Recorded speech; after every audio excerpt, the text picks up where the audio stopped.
حقوق کے لیے کھڑی ہوگی. بہت شکریہ. بسم اللہ الرحمن الرحیم. بہت ہی قابل احترام ہمارے صحافی حضرات، رپورٹر حضرات، کیمرہ مین اور میڈیا سے تعلق رکھنے والے دوستوں، ہم نے آئینی عدالت میں پیٹرولیم لیوی کے خلاف مینلی اور مجموعی طور پر جو انرجی سیکٹر میں جو زیادتی کی جا رہی ہے عوام کے ساتھ، اس کو چیلنج کیا ہے، اور ہم عدالت سے توقع رکھتے ہیں کہ اس کو قانونی اعتبار سے بھی اور عوام کے مفاد کے اعتبار سے بھی یقیناً عدالت سنے گی بھی اور فیصلہ بھی کرے گی. پیٹرولیم لیوی ایک ایسی زیادتی ہے، ایسا جرم کہنا چاہیے، اس لیے کہ جب عوام کے اوپر آپ ایک حد سے زیادہ بوجھ ڈالتے ہیں اور غیر قانونی طریقے بھی استعمال کرتے ہیں، اس کے لیے غیر آئینی طریقے بھی استعمال کرتے ہیں، تو وہ جرم ہی بن جاتا ہے. سیدھی بات یہ ہے کہ پیٹرولیم کی جو اصل قیمت ہے، ایکس ریفائنری قیمت، اس میں لیوی 42 سے 43% ہے. آپ اندازہ لگائیے، لیوی جس کا کوئی تعلق پیٹرولیم کی مصنوعات سے نہیں ہے، اور پھر فردر جو بہت سارے مارجنز ہیں اور ٹیکسز ہیں، وہ اگر اور ملا لیں تو یہ تقریباً 60% سے بھی زیادہ پہ چلا جاتا ہے. حکومت یہ کہتی ہے چونکہ خطے کے حالات خراب ہیں اور جنگ ہے، لہٰذا جنگ کی وجہ سے عالمی مارکیٹ میں جب قیمت بڑھی ہے تو ہم نے پیٹرول کی قیمتیں بڑھا دی ہیں، جبکہ پیٹرولیم کی قیمت کا اس لیوی سے کوئی تعلق ہی نہیں ہے. یہ اضافی طور پر انہوں نے پارلیمنٹ میں 2025 میں ایک فائننس بل منظور کروا لیا، اور اس کے نتیجے میں انہوں نے یہ استحقاق حاصل کر لیا کہ لیوی لگا دیں، حالانکہ لیوی ایسی کسی چیز کا نام بھی نہیں ہے. اب یہ ہے کہ یہ لیوی ہر حکومت وصول کرتی رہی ہے، جو پیٹرول کی ہر لیٹر پر پاکستانی قوم ادا کرتی ہے، اور حکومتیں ہزاروں ارب روپے اس لیوی کی مد میں لے چکے ہیں. یہ لیوی کہلاتی ہے petroleum development levy. Petroleum development levy کا مطلب یہ تھا کہ اس کے نتیجے میں ہم اپنی ریفائنری کی کیپیسٹی بڑھائیں گے اور وہ سہولت پیدا کریں گے جس کے نتیجے میں ہم اپنے ہاں اچھے طریقے سے ریفائن بھی کر سکیں، بعض اوقات ایکسپورٹ بھی کر سکیں گے، کوالٹی بھی بہتر ہو جائے گی اور ہمیں اربوں ڈالر کا فائدہ ہوگا.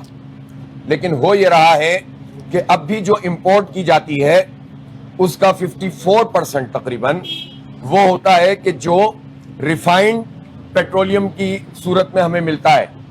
اگر ہمارے ہاں یہ ریفائنریز بہتر ہو جاتی اور یہ لیوی جو انہوں نے وصول کی تھی ان ریفائنریز میں لگ جاتی تو پھر ہمیں ریفائنڈ پیٹرولیم کے بجائے کروڈ پیٹرولیم ہم لیتے اور ہمارے 6-7 ارب ڈالر بچ سکتے تھے. لیکن حکومت نے لیوی تو وصول کی لیکن ریفائنریوں کو بہتر نہیں بنایا. تو پہلا جرم تو حکومتوں کا یہ ہے، یہ ساری حکومتیں اس میں شامل ہیں جو پچھلی کئی 2 دہائیوں سے جو ہے ہمارے اوپر چل رہی ہیں. اسی طرح اس حکومت نے تو حد یہ کر دی کہ خطے کے ان حالات میں تو ہونا چاہیے تھا کہ آپ سبسیڈائز کرتے اور لوگوں کو سہولت دیتے. تو سہولت تو درکنار، پہلے انہوں نے جو قیمت عالمی مارکیٹ ہے اس کے تناسب سے ایکس ریفائنری قیمت اور پھر اس کے بعد لیوی، اور لیوی میں بھی اضافہ کرتے چلے گئے، اور اب یہ 117 روپے فی لیٹر وصول کر رہے ہیں، جبکہ 2.5 روپے کی جو انوائرمنٹ کے نام پر لیوی لی جا رہی ہے وہ الگ ہے. اس کا مطلب یہ ہوا کہ پاکستان میں جو بھی پیٹرول استعمال کرے گا، آپ کیمرہ میں نظر آتے ہیں، فوٹوگرافرز ہیں، پاکستان میں طالب علم ہیں جو کماتے ہی نہیں ہیں، اور وہ گورنمنٹ کو فی لیٹر 117 روپے صرف اس ٹیکس میں دے رہے ہیں، اور اس کے علاوہ باقی ٹیکسز الگ ہیں. جو مڈل کلاس لوگ ہیں، جو بائکیا کا کام کرنے والے ہیں، جو فوڈ ڈیلیوری کا کام کرنے والے ہیں، سپلائز کا کام کرنے والے ہیں، یہ سارے غریب ہیں اور مڈل کلاس ہیں. پاکستان میں 2.5 کروڑ موٹر سائیکلیں ہیں. ان 2.5 کروڑ موٹر سائیکلوں میں سے اگر روز میں بہت کم کر لوں اور 1 کروڑ موٹر سائیکل بھی روز 1 لیٹر پیٹرول خرچ کرتی ہو تو ہر لیٹر پر آپ سمجھیں کہ 117 روپے کی تو پیٹرولیم لیوی، 2.5 روپے کی وہ لیوی، پھر اس کے بعد جو ہے وہ ٹیکسز، تو 150 روپے ایک ایسے آدمی سے یہ وصول کرتے ہیں جو غریب ہے اور مڈل کلاس ہے، جو ٹیکس والی آمدنی میں آتا ہی نہیں ہے. اس سے سینکڑوں ارب روپے بنتے ہیں. ایک اور بات سمجھ لیجئے، پچھلے سال اور اس سے پچھلے سال 1200 ارب روپے جمع کیے تھے گورنمنٹ نے اس لیوی کے ذریعے. اس سال 1200 کے قریب تو یہ 8-9 مہینے میں ہی پورے کر چکے ہیں، اور آئندہ چل کر یہ 1500 سے 1600 ارب روپے پاکستان کے غریبوں سے، مڈل کلاس لوگوں سے لیوی کی مد میں جمع کریں گے. ان کا ایف بی آر 25,000 لوگوں کا محکمہ ہے جو کام نہیں کرتا، لیکن ہم پر دباؤ ڈالتے ہیں. پھر یہ لیوی یہاں پر ختم نہیں ہو رہی ہے, یہ گیس میں بھی ہم سے لیوی وصول کی جا رہی ہے, وہاں بھی ٹیکسز سرچارج کے نام پر لیے جا رہے ہیں, پھر بجلی کے فکس چارجز لیے جا رہے ہیں, پھر کیپیسٹی پیمنٹ ہم ادا کرتے ہیں.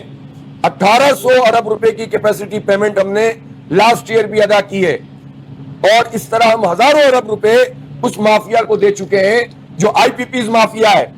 گویا سارے ظالمانہ ٹیکسز ہیں, اور بڑے بڑے جاگیردار جن کی سینکڑوں مربع زمین ہے, انہوں نے پورے سال میں 12 ارب روپے جمع کرائے ہوں گے, 10 سے 12 ارب روپے. تو آپ اس سے اندازہ لگائیں کہ یہ لوگ کر کیا رہے ہیں. پھر جو بجلی کی قیمت میں ہم پیسے جمع کرا رہے ہیں, کیپیسٹی پیمنٹ, جو بجلی بنتی نہیں ہے اس کے تو 1800 ارب روپے ہیں, اور جو انرجی چارجز ہے وہ 1600 تقریباً ارب روپے الگ ہیں. تو اس کا ہمیں نہیں پتا انہوں نے معاہدے کتنے ناجائز طریقے سے کیے ہوئے ہیں, کہ گنے کی پھوک یعنی بیگاس کے اوپر جو پلانٹ ہے, بعض اوقات تو ایسا پتا چلا کہ وہ آئل کی قیمت چارج ہو رہی ہے اور گنے کی پھوک پہ چل رہا ہے. تو یہ جو سارا کا سارا مافیا ہے, جس میں جاگیردار بھی بڑے بڑے, اور جس میں پھر یہ شوگر ملے والے بھی, پھر اس میں حکومت کے لوگ بھی, خود موجودہ حکومت کے جو پرائم منسٹر کی فیملی ہے ان کی شوگر ملز ہیں, اور ان کی آئی پی پیز ہیں جو بینیفیشری ہیں اس پورے دھندے کی. تو ہم یہ سمجھتے ہیں کہ یہ بہت بڑا ظلم ہے, اسپیشلی یہ پیٹرولیم کی لیوی ختم ہونی چاہیے. پیٹرول کی قیمت اس وقت 250 روپے بھی اگر ان حالات میں بھی ہو جائے تو کوئی پرابلم نہیں ہے حکومت کو.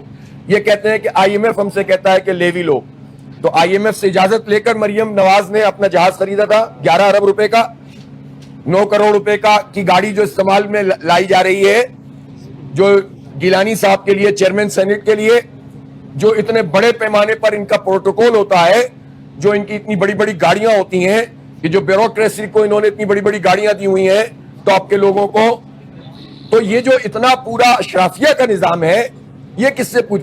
آئی ایم ایف تو یہ بھی کہتا ہے کہ آپ اپنے خرچے کم کریں, ایڈمنسٹریٹو کاسٹ کم کریں, تو وہ تو کرتے نہیں ہیں, پروٹوکول تو کم کرتے نہیں ہیں.